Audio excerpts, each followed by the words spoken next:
Otakers, pada video kali ini kita akan mengenal 34 macam tari tradisional dari setiap provinsi yang ada di Indonesia.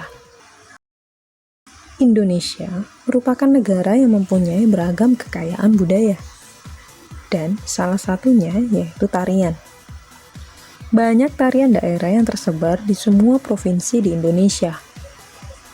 Masing-masing dari daerah mempunyai ciri khas tariannya.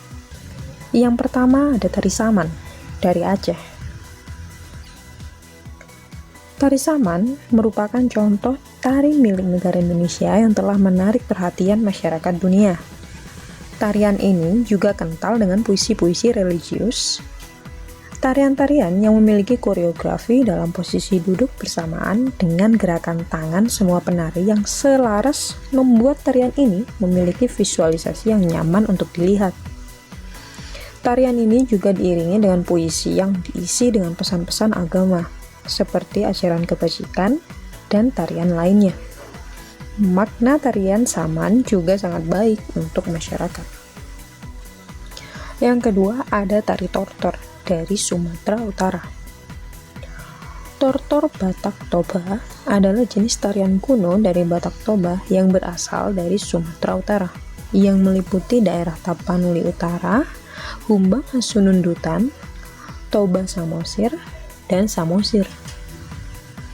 Tortor merupakan salah satu tarian seremonial yang disajikan dengan musik gondang.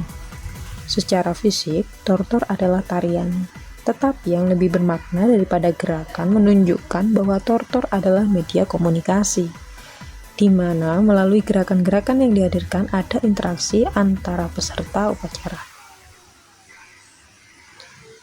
Selanjutnya, ada tari piring dari Sumatera Barat. Tari piring atau tarian piriang di Minangkabau merupakan tarian tradisional Minangkabau yang melibatkan atraksi hidangan. Para penari mengayunkan piring mereka untuk mengikuti gerakan cepat dan teratur tanpa terlepas dari tangan mereka. Gerakannya diambil dari tangga di Minangkabau atau silek seni bela diri. Secara tradisional, tarian ini berasal dari Solok, Sumatera Barat, dan pada umumnya merupakan simbol dari komunitas Minangkabau. Keempat ada tari Bekusek dari Sumatera Selatan. Tarian Putri Bekusek berarti sang putri sedang bermain. Tarian ini sangat populer di Kabupaten Komari, Ulu, dan merupakan kemakmuran jangka panjang di wilayah Sumatera Selatan. Setiap negara memiliki badan standarisasi dan biasanya memiliki lebih banyak keanekaragaman daripada standar sukarela dan umumnya mengembangkan standar. Standar-standar ini mungkin diperlukan jika diadopsi oleh pemerintah, kontrak, bisnis, dan lain-lain. Kelima, ada tari Tunggai dari Sumatera Selatan.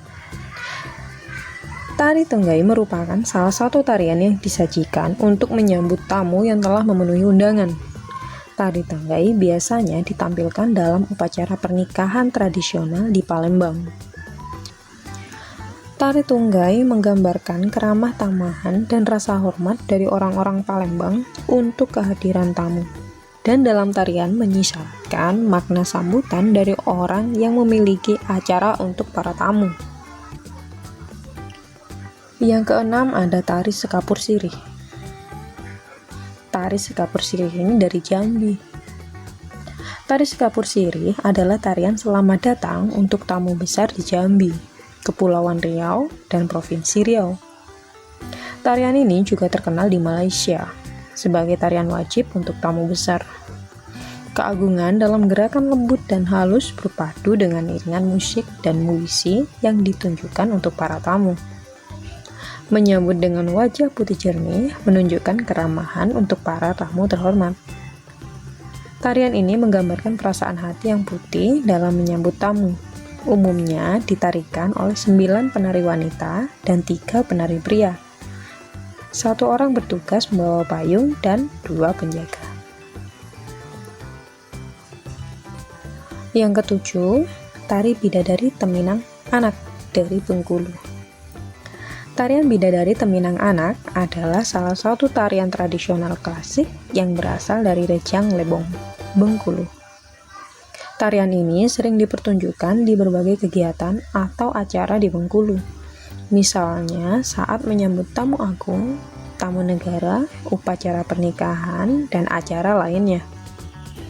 Tarian Bidadari Teminang Anak dari Bengkulu menggambarkan seseorang malaikat yang turun dari surga ke bumi untuk mengangkat seorang anak. Memiliki makna antara lain berkah yang datang dari surga pada manusia di bumi. Selanjutnya ada tari Andun dari Bengkulu. Tarian Andun adalah salah satu tarian tradisional dari daerah Bengkulu. Tarian Andun biasanya dilakukan selama pernikahan, pertempuran, atau acara tradisional lainnya. Tarian ini biasanya dilakukan di pesta pernikahan, yaitu saat menyambut pengantin wanita. Namun, pada masa muda tarian ini masih sangat umum karena pada acara pernikahan, pertunjukan musik biasanya lebih diinginkan daripada mempertahankan kebiasaan mereka sendiri. Itulah sebabnya tarian tradisional yang satu ini punah di kalangan anak muda. Tarian ini diiringi oleh alat musik tradisional yaitu kolintang dan redap. Tidak sembarang orang bisa menari tarian ini loh. Ada kriteria tertentu yang digunakan.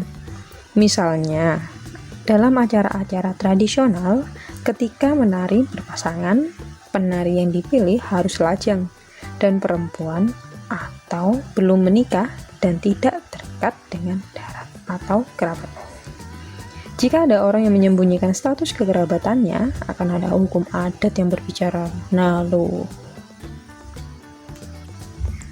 Yang kesembilan ada tari Cangget dari Lampung. Tarian Cangget adalah salah satu tarian tradisional yang dimiliki oleh masyarakat Lampung dengan budaya pepadun. Pada tahun 1942, sebelum kedatangan Jepang di Indonesia, tari Cangget dilakukan untuk acara-acara gawi tradisional, seperti saat panen, upacara untuk membangun rumah, atau untuk membawa orang-orang yang pergi haji. Namun, sekarang tari Cangget sering digunakan untuk mengiringi upacara pernikahan, di mana ada juga pemberian gelar adat atau rumah kos. Upacara mengendarai pepadun memiliki makna dan filosofi yang mulia, di mana seseorang yang telah diberi gelar diharapkan mampu menjalankan kewajibannya dan menjadi panutan di lingkungannya. Selanjutnya ada tari Tanda dari Riau. Tari Tanda adalah tarian populer yang sangat populer atau disukai di wilayah Riau. Tarian ini merupakan kombinasi antara tarian dan sastra. Meskipun pada dasarnya tarian Tanda adalah seni dan budaya Minangkabau yang mengandung unsur seni bela diri. Tari Tanda atau danding umumnya dilakukan pada malam hari. Tarian ini dimulai dengan semua peserta tarian Tanda membentuk lingkaran dan memegang bahu masing-masing. Semoga kalian dapat memahaminya dengan baik ya. Jangan lupa, jika informasi ini bermanfaat, kalian bisa share ke teman-teman kalian melalui sosial media yang kalian miliki. Like, komen, dan subscribe video kita. Dan jangan lupa aktifkan tombol notification-nya biar kalian selalu update video-video terbaru dari Otak Ati Otak. Demikian video kali ini. Salam dari Sabang sampai Merauke.